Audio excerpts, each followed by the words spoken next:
अस्पताल के आईसीयू में वीना बिस्तर पर निस्पंद पड़ी थी। उसे इस हालत में देखकर उसकी मां अहल्या का कलेजा मुंह को आ रहा था। उसके कंठ में रुलाई उमड़ रही थी। उसने सपने में भी नहीं सोचा था कि उसे एक दिन ऐसे दुखदाई दृश्य का सामना करना पड़ेगा। वह वीना के पास बैठकर उसके सिर पर हाथ फेरने लगी। मेरी बेटी, वह बुदबुदाई, तू एक बार अपनी आंखें खोल दे, तू होश में आ जा, तो मैं तुझे बता सकूं कि मैं तुझे कितना चाहती हूँ। तू मेरे दिल के कितने करीब है। तू मुझे छोड़कर ना जा मेरी लाडो, तेरे बिना मेरा संसार सूना हो जाएगा। बेटी को खो देने की आशंका से वह परेशान थी। वह व्यग्रता से डॉक्टर और नर्सों का आना जाना ताक रही थी। उनसे वीना की हालत के बारे में जानना चाह रही थी, पर हर कोई उसे किसी तरह का संतोषजनक उत्तर देने में असमर्थ था। जैसे ही उसे वीना के बारे में सूचना मिली, वह पागलों की तरह बदहवास अस्पताल दौड़ी थी। वीना को बेसुध देखकर वह चीख पड़ी थी। यह सब कैसे हुआ, क्यों हुआ? उसके होठों पर हजारों सवाल आए थे। मैं आपको सारी बात बाद में विस्तार से बताऊंगा, उसके दामाद भास्कर ने कहा था। आपको तो पता ही है कि वीना ड्रग्स की आदी थी। लगता है कि इस बार उसने ओवरडोज ले ली है और बेहोश हो गई। काम वाली बाई की नज़र उस पर पड़ी तो उसने दफ्तर में फ़ोन किया मुझे। मैं दौड़ा आया, उसे अस्पताल लाया और आपको खबर कर दी। हाय हाय, वीना ठीक तो हो जाएगी ना? अहल्या ने चिंतित होकर सवाल किया।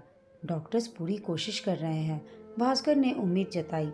भास्कर से कोई आश्वासन न पाकर अहल्या ने चुप्पी साध ली। और वह कर भी क्या सकती थी? उसने अपने को इतना लाचार कभी महसूस नहीं किया था। वह जानती थी कि वीना ड्रग्स लेती थी। ड्रग्स की यह आदत उसे अमेरिका में ही पड़ चुकी थी। मानसिक तनाव के चलते वह कभी कभी गोलियां फाँक लेती थी।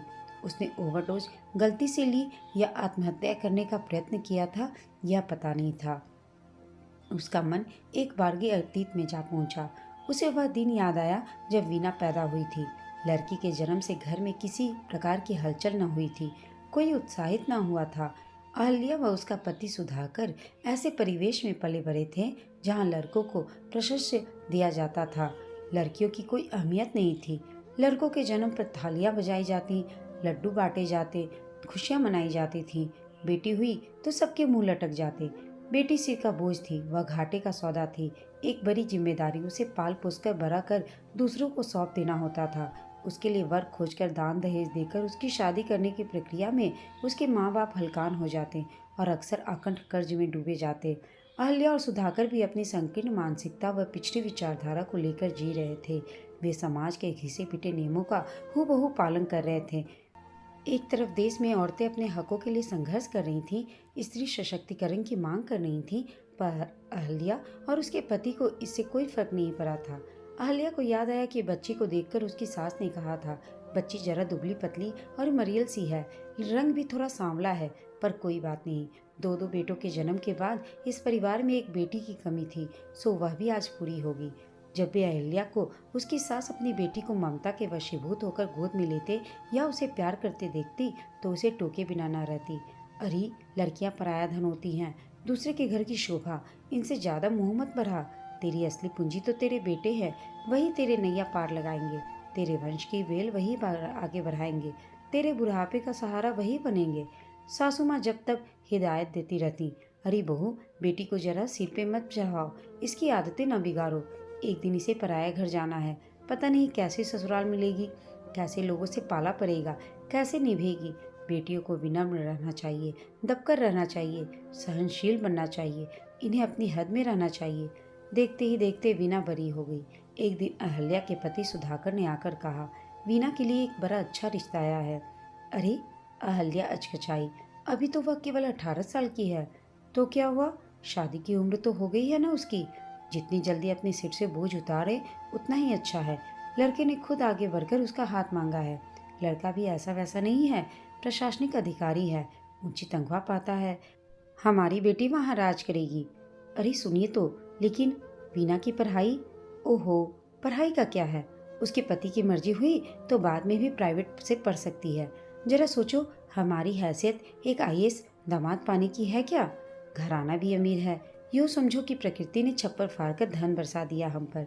लेकिन अगर उसके माता पिता ने दहेज के लिए मुंह फाड़ा तो कह देंगे कि हम आपके द्वारे लड़का मांगने नहीं गए थे, वही हमारी बेटी पर लाड़ टपकाए हुए है। जब वीना को पता चला कि उसके ब्याह की बात चल रही है तो वह बहुत रोई हुई।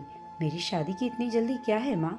अभी तो मैं और पढ़ना चाहती हूँ, कॉलेज लाइफ एंजॉय करना चाहती हूँ, कुछ दिन बेफिक्री से रहना चाहती हूँ, फिर थोड़े दिन नौकरी भी करना चाहती हूँ। पर किसी ने भी उसकी नहीं सुनी। उसका कॉलेज छुड़ा दिया गया। शादी की जोर शोर से तैयारियां होने लगी। वर के माता पिता ने एक अरंगा लगाया। उन्होंने कहा, हमारे बेटे के लिए तो एक से बढ़कर एक रिश्ते आ रहे थे, लाखों का दहेज मिल रहा था। माना कि हमारा बेटा आपकी बेटी से ब्याह करने पर तुला हुआ है, पर इसका यह मतलब तो नहीं कि आप हमें सस्ते में टरका दें। नकद न सही, उसकी हैसियत के अनुसार एक कार, फर्नीचर, फ्रिज, एसी वगैरह देना ही होगा आपको। सुधाकर यह सुन सिर थाम कर बैठ गए। मैं अपने आप को बेच दूं तो भी इतना सब कुछ जुटा नहीं सकता, वे हताश स्वर में बोले। मैं कहती थी ना कि वर पक्ष वाले दहेज के लिए मुंह फाड़ेंगे। आखिर बात दहेज के मुद्दे पर आकर अटक गई। अहल्या ने उलाहना दिया। आंटी जी, आप लोग फिक्र न करें। उनके भावी दामाद उदय ने उन्हें दिलासा दिया। मैं सब संभाल लूंगा। मैं अपने माँ बाप को समझा लूंगा। आखिर मैं उनका इकलौता पुत्र हूँ, वे मेरी बात टाल नहीं सकेंगे। पर उसके माता पिता भी अड़कर बैठ गए थे। दोनों में तानातनी थी। आखिर उदय के माँ बाप की ही चली। वे शादी के मंडप से उदय को जबरन उठाकर ले गए और सुधाकर व अहल्या कुछ न कर सके। देखते ही देखते शादी का माहौल मातम में बदल गया। घराती व बराती चुपचाप खिसक गए। अहल्या और वीना ने रो रो कर घर में कोहराम मचा दिया। अब इस तरह मातम मनाने से क्या हासिल होगा? सुधाकर ने लताड़ा। इतना निराश होने की जरूरत नहीं। हमारी लायक बेटी के लिए बहुतेरे वर जुट जाएंगे। तुम उदास मत हो। वीना मन ही मन आहत हुई, पर उसने इस अप्रिय घटना को भूलकर पढ़ाई में अपना मन लगाया। वह पढ़ने में तेज थी। उसने परीक्षा अच्छे नंबरों से पास की। इधर उसके माँ बाप भी निठल्ले नहीं बैठे थे। वे जी जान से एक अच्छे वर की तलाश कर रहे थे। तभी वीना ने एक दिन अपनी माँ को बताया कि वह अपने एक सहपाठी से प्यार करती है और उसी से शादी भी करना चाहती है। जब अहल्या ने यह बात अपने पति को बताई तो उन्होंने नाक भौं सिकोड़कर कहा, बहुत खूब। यह लड़की कॉलेज पढ़ने जाती है या कुछ और ही गुल खिला रही थी? कौन लड़का है, किस जाति का है, कैसा खानदान है, कुछ पता तो चले। और जब उन्हें पता चला कि प्रवीण दूसरी जाति का है तो उनकी भ्रिकुटी तंग गई। उन्होंने कहा, यह लड़की तो जो भी काम करेगी वह अनोखा होगा। अपनी बिरादरी में योग्य लड़कों की कमी है क्या? भाई, हमसे तो जानबूझकर मक्खी नहीं निगली जाएगी। समाज में क्या मुंह दिखाएंगे? हमें किसी तरह से इस लड़के से पीछा छुड़ाना होगा। तुम वीना को समझाओ। मैं उसे समझाकर हार चुकी हूँ, पर वह अपनी जिद पकड़े हुए है, कुछ सुनने को तैयार नहीं है। अहल्या ने कहा, पागल है वह, नादान है, हमें कोई तरकीब भिड़ानी होगी। सुधाकर ने एक तरीका खोज निकाला। वे वीना को एक ज्योतिषी के पास ले गए। सुधाकर पहले ही ज्योतिषी से मिल चुके थे और उसकी मुट्ठी गर्म कर दी थी उन्होंने। महाराज, कन्या एक गलत सोहबत में पड़ गई है और उससे शादी करने का हठ कर रही है। कुछ ऐसा कीजिए कि उसका मन उस लड़के की ओर से फिर जाए। आप चिंता न करें यजमान, ज्योतिषचार्य ने कहा। ज्योतिषी ने वीना की जन्म पत्री देखकर बताया कि उसका विदेश जाना अवश्यंभावी है। तुम्हारी कुंडली अति उत्तम है, तुम पढ़ लिख कर अच्छा नाम कमाओगी। रही तुम्हारी शादी की बात, सो कुंडली के अनुसार तुम मांगलिक हो और यह तुम्हारे भावी पति के लिए घातक सिद्ध हो सकता है। तुम्हारी शादी एक मांगलिक लड़के से ही होनी चाहिए, वरना जोड़ी फलेगी फूलेगी नहीं। ज्योतिषी जी ने आगे कहा, एक बात और, तुम्हारे ग्रह बताते हैं कि तुम्हारी एक शादी ऐन वक्त पर टूट गई थी। वीना ने कहा, जी हाँ, भविष्य में इस तरह की बाधा को टालने के लिए एक अनुष्ठान कराना होगा, ग्रह शांति करानी होगी, तभी कुछ बात बनेगी। ज्योतिषी ने अपनी गोलमोल बातों से वीना के मन में ऐसी दुविधा पैदा कर दी कि वह भारी असमंजस में पड़ गई। वह अपनी शादी के बारे में कोई निर्णय न ले सकी। शीघ्र ही उसे अमेरिका की एक यूनिवर्सिटी से वजीफे के साथ वहां दाखिला मिल गया। उसे अमेरिका के लिए रवाना करके उसके माता पिता ने सुकून की सांस ली। अब सब ठीक हो जाएगा, सुधाकर ने कहा। लड़की का पढ़ाई में मन लगेगा और उसकी प्रवीण से भी दूरी बन जाएगी। बात की बाद में देखी जाएगी। इत्तेफाक से वीना के दोनों भाई भी अपने अपने परिवार समेत अमेरिका जा बसे थे और वहीं के होकर रह गए थे। उनका अपने माता पिता के साथ नाम मात्र का संपर्क रह गया था। शुरू शुरू में वे हर हफ्ते फ़ोन करके माँ बाप की खोज खबर लेते रहते थे, लेकिन धीरे धीरे उनका फ़ोन आना भी कम होता गया। वे दोनों अपने कामकाज और घर संसार में इतने व्यस्त हो गए कि महीनों बीत जाते उनका फ़ोन ना आता। माँ बाप ने उनसे जो आस लगाई थी वह धूल धूसरित हो गई। समय बीतता गया। वीना ने पढ़ाई पूरी कर अमेरिका में ही नौकरी कर ली थी। पूरे 8 वर्षों बाद वह भारत लौट आई। उसमें भारी परिवर्तन हो गया। आंखों पर चश्मा लग गया, बालों में 2-4 रुपहले तार झांकने लगे थे।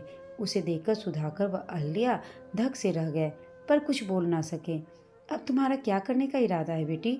उन्होंने पूछा। मेरा नौकरी करके जी भर गया माँ। मैं अब शादी करके अपना घर बसाना चाहती हूँ। यदि मेरे लायक कोई लड़का है तो आप लोग बताइए, फिर बात चलाइए, उसने कहा। अहल्या और सुधाकर फिर से वर खोजने के काम में लग गए, पर अब स्थिति बदल चुकी थी। वीना अब बड़ी हो गई थी। उसकी उम्र ढल गई थी। समय ने उस पर अपनी अमीर छाप छोड़ दी थी। उसने समय से पहले ही प्रौढ़ता का जामा ओढ़ लिया था। अब वह नटखट चुलबुली नहीं, धीर गंभीर हो गई थी। उसके माता पिता जहाँ भी बात चलाते उन्हें मायूसी ही हासिल होती थी। तभी एक दिन एक मित्र ने उन्हें भास्कर के बारे में बताया। है तो वह विधुर। उसकी पहली पत्नी की अचानक असमय मृत्यु हो गई। भास्कर नाम है उसका। वह इंजीनियर है, अच्छा कमाता है, खाते पीते घर का है। माँ बाप ने वीना पर दबाव डालकर उसे शादी के लिए मना लिया। नवविवाहिता वीना की सुप्त भावनाएं जाग उठी। उसके दिल में हिलोरें उठने लगीं। वह दीवा सपनों में खो गई। वह अपने हिस्से की खुशियां बटोरने के लिए ललायत हो गई, लेकिन भास्कर से उसका जरा भी तालमेल नहीं बैठा। उनसे शुरू से ही पटती नहीं थी। दोनों के स्वभाव में जमीन आसमान का अंतर था। भास्कर बहुत ही मितभाषी, लेकिन हमेशा गुमसुम रहता, अपने में सीमित रहता। वीना ने बहुत कोशिश की कि उनमें नज़दीकियां बढ़े, पर यह एक तरफा प्रयास था। भास्कर का हृदय मानो एक दुर्भेद किला था। वह उसके मन की था न पा सकी थी। उसे समझ पाना मुश्किल था। पति और पत्नी में जो अंतरंगता व आत्मीयता होनी चाहिए वह उन दोनों में नहीं थी। दोनों में दैहिक संबंध भी नाम मात्र का था। दोनों एक ही घर में रहते, पर अजनबियों की तरह। दोनों अपनी अपनी दुनिया में मस्त रहते, अपने अपने राह चलते। दिनों दिन वीना और उसके बीच खाई बढ़ती गई। कभी कभी वीना भविष्य के बारे में सोचकर चिंतित हो उठती। इस शुष्क स्वभाव वाले मनुष्य के साथ सारी जिंदगी कैसे कटेगी, यह सोच निरंतर वीना के मन को मथते रहती। एक दिन वह अपने माता पिता के पास जा पहुंची। माँ, पिताजी, मुझे इस आदमी से छुटकारा चाहिए, उसने दो टूक कहा। अहल्या और सुधाकर स्तंभित रह गए। यह क्या कह रही है तू? अचानक यह कैसा फैसला ले लिया है तूने? आखिर भास्कर में क्या बुराई है? अच्छे चाल चलन का है, अच्छा कमाता धमाता है, तुझसे अच्छी तरह पेश आता है। नहीं माँ, 100 बात की एक बात, मेरी उनसे नहीं पड़ती, हमारे विचार नहीं मिलते। मैं अब एक दिन भी उनके साथ नहीं बिताना चाहती। हमारा अलग हो जाना ही बेहतर है। पागल ना बन बेटी, जरा जरा सी बातों के लिए क्या शादी के बंधन को तोड़ना उचित है? बेटी, शादी में समझौता करना पड़ता है, तालमेल बिठाना पड़ता है, अपने अहम को त्यागना पड़ता है। वह सब मैं जानती हूँ माँ। मैंने अपनी तरफ से पूरा प्रयत्न करके देख लिया, पर हमेशा नाकाम रही। बस मैंने फैसला कर लिया है। आप लोगों को बताना जरूरी समझा, सो बता दिया। जल्दबाजी में कोई निर्णय न ले बेजना। मैं तो सोचती हूँ कि एक बच्चा हो जाएगा तो तेरी मुश्किलें दूर हो जाएंगी। माँ अहल्या ने वीना को समझाया। वीना विदुप्ता से हंसी। जहाँ परस्पर चाहत और आकर्षण न हो माँ, जहाँ मन न मिले, वहाँ एक बच्चा कैसे पति पत्नी के बीच की कड़ी बन सकता है? वह कैसे उन दोनों को एक दूसरे के करीब ला सकता है? जरा तुम ही बताओ। अहल्या और सुधाकर गहरी सोच में पड़ गए। इस लड़की ने तो एक भारी समस्या खड़ी कर दी। अहल्या बोली, जरा सोचो, इतनी कोशिश से तो लड़की को पार लगाया। अब यह पति को छोड़ छाड़ कर वापस घर आ बैठी तो हम इसे सारा जीवन कैसे संभाल पाएंगे? हमारी भी तो उम्र हो रही है। इस लड़की ने तो बैठे बिठाए एक मुसीबत खड़ी कर दी। उसे किसी तरह समझा बुझाकर ऐसा पागलपन करने से रोको। हमारे परिवार में कभी किसी का तलाक नहीं हुआ। यह हमारे लिए डूब मरने की बात है। शादी ब्याह कोई हंसी की खेल है क्या? और फिर इसे यह भी तो सोचना चाहिए कि इस उम्र में एक तलाकशुदा लड़की का दोबारा शादी कैसे हो पाएगी? लड़के क्या सड़कों पर पड़े मिलते हैं? और इसमें कौन से सुरखाब के पर लगे हैं जो इसे कोई मांग कर ले जाएगा? सुधाकर बोले। देखो, मैं कोशिश करके देखती हूँ, अहल्या ने कहा, पर मुझे नहीं लगता कि वीना मानेगी। वह बड़ी जिद्दी होती जा रही है। अहल्या ने कहा, तभी तो भुगत रही है। हमारा बस चलता तो इसकी शादी कभी की हो गई होती। हमारे बेटों ने हमारी पसंद की लड़कियों से शादी की और अपने अपने घर में खुश हैं। पर इस लड़की के ढंग ही निराले हैं। पहले प्रेम विवाह का खुमार सिर पर सवार हुआ था, फिर विदेश जाकर पढ़ने का शौक चर्राया। खैर छोड़ो, जो होना है सो होकर रहेगा। बूढ़े दंपति ने बेटी को समझा बुझाकर वापस उसके घर भेज दिया। एक दिन अचानक हृदय गति रुक जाने से सुधाकर की मौत हो गई। दोनों बेटे विदेश से आए और औपचारिक दुख प्रकट कर वापस चले गए। वे माँ को साथ ले जाना चाहते थे, पर अहल्या इसके लिए तैयार नहीं हुई। अहल्या किसी तरह अकेली अपनी दिन काट रही थी कि सहसा बेटी के हादसे के बारे में सुनकर उसके हाथों के तोते उड़ गए। वह अपना सिर धुनने लगी। इस लड़की को ये क्या सूझी है? अरे शादी से खुश नहीं थी तो पति को तलाक दे देती और अकेले चैन से रहती। भला अपनी जान देने की क्या जरूरत थी? अब देखो, जिंदगी और मौत के बीच झूल रही है। अपनी माँ को इस बुढ़ापे में ऐसा गम दे दिया। आज उसे लग रहा था कि उसने व उसके पति ने बेटी के प्रति न्याय नहीं किया। क्या हमारी सोच गलत थी? उसने अपने आप से सवाल किया। शायद हाँ, उसके मन ने कहा, इस जमाने के साथ नहीं चलें, हम अपनी परिपाटी से चिपके रहें। पहली गलती हमसे यह हुई कि बेटी के परिपक्व होने के पहले ही उसकी शादी कर देनी चाहिए। अलहर अवस्था में उसके कंधों पर गृहस्थी का बोझ डालना चाहा। हम जल्द से जल्द अपनी जिम्मेदारी से मुक्त होना चाहते थे। और दूसरी भूल हमसे तब हुई जब वीना ने अपनी पसंद का लड़का चुना और हमने उसकी मर्जी को नकार कर उसकी शादी में 1000 रोड़े अटकाए। अब जब वह अपनी शादी से खुश नहीं थी और पति से तलाक लेना चाह रही थी, तो हम दोनों पति पत्नी ने इस बात का जमकर विरोध किया। बेटी की खुशी से ज़्यादा उन्हें समाज की चिंता थी। लोग क्या कहेंगे, यही बात उन्हें दिन रात खाए जाती थी। उन्हें अपनी मान मर्यादा का ख्याल ज़्यादा था। वे समाज में अपनी साख बनाए रखना चाहते थे, पर बेटी पर क्या बीत रही है इस बात की उन्हें फिक्र नहीं थी। बेटी के प्रति वे तनिक भी संवेदनशील न थे। उसके दर्द का उन्हें जरा भी एहसास न था। उन्होंने कभी अपनी बेटी के मन में बैठने की कोशिश नहीं की, कभी उसकी अंतरंग भावनाओं को नहीं जानना चाहा। उसके जन्मदाता होकर वे उसके प्रति निष्ठुर रहे, उदासीन रहे। अहल्या को पिछली 20 घटनाएं याद आ गईं। जब उसने वीना को परे कर बेटों को कलेजे से लगाया, उसने हमेशा बेटों को अहमियत दी, जबकि बेटी की अवहेलना की। बेटों को अपनी मनमानी करने की छूट दी, पर बेटी पर 1000 अंकुश लगाए। बेटों की उपलब्धि पर हर्षित हुई, पर बेटी की खूबियों को नजरअंदाज किया। बेटों की हर इच्छा पूरी की, पर बेटी की हर अभिलाषा पर तुषारापात किया। बेटे उसकी गोद में चढ़े रहते या उसकी बाहों में झूलते, पर वीना के लिए न उसकी गोद में जगह थी न उसके हृदय में। बेटे और बेटी में उसने पक्षपात क्यों किया था? एक औरत होकर उसने औरत का मर्म क्यों नहीं जाना? वह क्यों इतनी हृदयहीन हो गई थी? बेटी के विवर्ण मुख को याद कर उसके आंसू बह चले। वह मन ही मन रोकर बोली, बेटी तू जल्दी होश में आ जा। मुझे तुझसे बहुत कुछ कहना सुनना है, तुझसे क्षमा मांगनी है। मैंने तेरे साथ घोर अन्याय किया, तेरी सारी खुशियाँ तुझसे छीन ली। मुझे अपनी गलतियों का पश्चाताप करने दे। आज उसे इस बात का शिद्दत से एहसास हो रहा था कि जाने अनजाने उसने और उसके पति ने बेटी के प्रति पक्षपात किया, उसके हिस्से के प्यार में कटौती की, उसकी खुशियों के आरे आए। उसने ज़रूरत से ज़्यादा सख्ती की, उस पर बचपन से ही बंदिशें लगाईं। कठपुतली के समान अपने पिता के सामंती फरमानों का पालन किया। उसने अपनी इच्छाओं आकांक्षाओं का दमन कर उनके इशारों पर चली। ढकोसले कुरीतियों और कुसंस्कारों से जकड़े समाज के नियमों के प्रति सिर झुकाया। फिर एक पुरुष के अधीन होकर उसके आगे घुटने टेक दिया। अपने अस्तित्व को मिटाकर अपना तन मन उसे सौंप दिया। फिर भी उसकी पूछ नहीं थी, उसकी कद्र नहीं थी, उसकी कोई मान्यता नहीं थी। प्रतीक्षा कक्ष में बैठे बैठे अहल्या की आंख लग गई। तभी भास्कर आया। वह उसके लिए घर से चाय नाश्ता लेकर आया था। माँ जी, अब जरा रेस्ट रूम में जाकर फ्रेश हो लें, तब तक मैं यहाँ बैठता हूँ। अहल्या नीचे की मंजिल पर गई। वह बाथरूम से हाथ मुंह धोकर निकली थी कि एक अनजान औरत उसके पास आई और बोली, बहन जी, अंदर जो आईसीयू में मरीज भर्ती है, क्या वह आपकी बेटी है? और क्या वह भास्कर जी की पत्नी है? हाँ, लेकिन आप यह सब क्यों पूछ रही हैं? एक जमाना था जब मेरी बेटी शोभा भी इसी भास्कर से ब्याही थी, उस औरत ने कहा। अरे, अहल्या मुंह बाए उसे एकटक ताकने लगी। हाँ बहन जी, मेरी बेटी इसी शख्स की पत्नी थी। वह इसके साथ कॉलेज में पढ़ती थी। दोनों ने भागकर प्रेम विवाह किया था, पर शादी के 2 वर्षों बाद ही उसकी मौत हो गई। ओह, यह सुनकर बहुत अफसोस हुआ। हाँ, अगर उसकी मौत किसी बीमारी की वजह से होती तो हम अपने कलीजे पर पत्थर रखकर उसका वियोग सह लेते। उसकी मौत किसी हादसे में भी नहीं हुई थी। हम इसे आकस्मिक दुर्घटना समझकर मन को समझा लेते। उसने आत्महत्या की थी। अब आपसे क्या बताऊं, यह एक अबूझ पहेली है। उस औरत ने आगे कहा, मेरी बेटी जो जिंदगी भरपूर जीना चाहती थी, जिसके जीवन में कोई गम नहीं था, उसने अचानक अपनी जान क्यों देनी चाहिए, यह हम माँ बाप कभी जान नहीं पाएंगे।